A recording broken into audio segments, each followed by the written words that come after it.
Hi, how are you doing?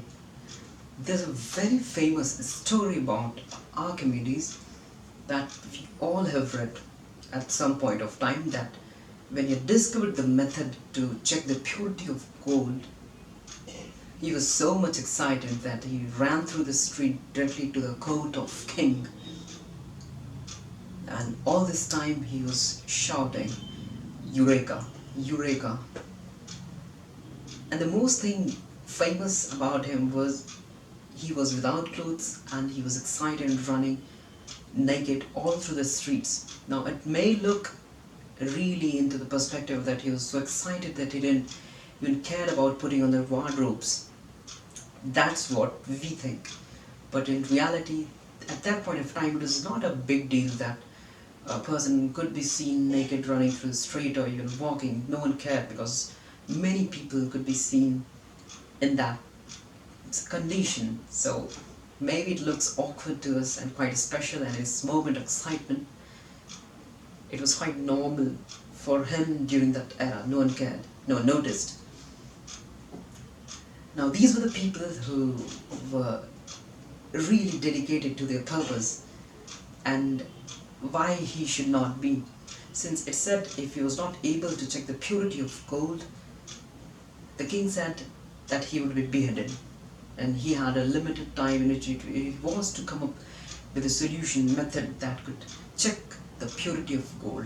And said that after he proposed this method, the king tried this on a jewelry, and the result came that yes, it was little impure. The jeweler was executed. Though that was a different thing, that we today know that pure gold cannot be held structurally in proper shape. You need to mix something into its solution so that it have to retain its shape and give it the best strength possible. Anyways, we are talking about these people who are really maniac about their purpose and their targets. During that time, there was a guy who, I forgot his name, and I have really forgotten what the two cities were, but what is most important is what we did. Today if I ask you to just show me anything, show me an experiment that can tell the diameter of the earth. We are having so much of technology, but we will be unable to check. The simple things won't hit our mind. But that guy, he noticed that at 12 noon, the shadow of a stick was not equal at two different places. He had observed this. Have you ever noticed? At least I haven't. So what he did was, took the shadow, checked the shadow, angle of the shadow in that city, and had it measured in another city at the same time. It was around 800 kilometers, and there was a difference in the angle of shadow.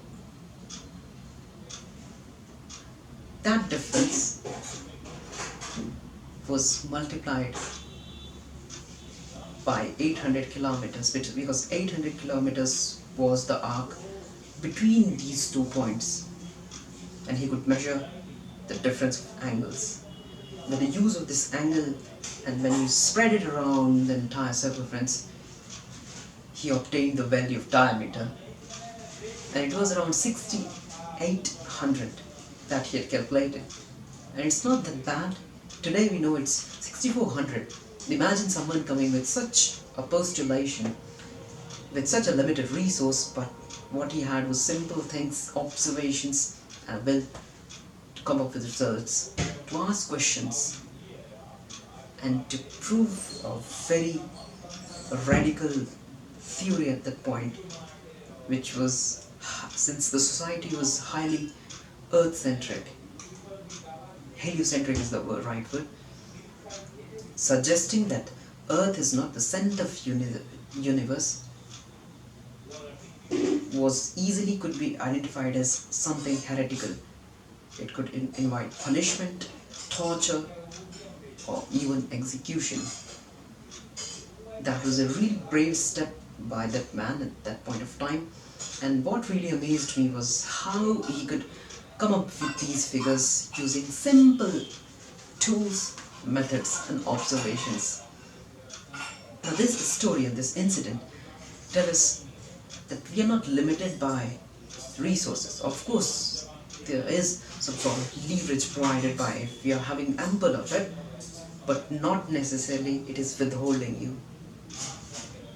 Such kind of achievements shows us clearly that it's in the mind of us or the people that decides what he can do and what he cannot. It's lying around him. It's all about how he decides to use it. Are you using it? I hope you do. And keep working, keep looking around, be observant, and be open-minded. That's what the least you can expect as a open-minded human being. So that's all from today, and bye. Take care.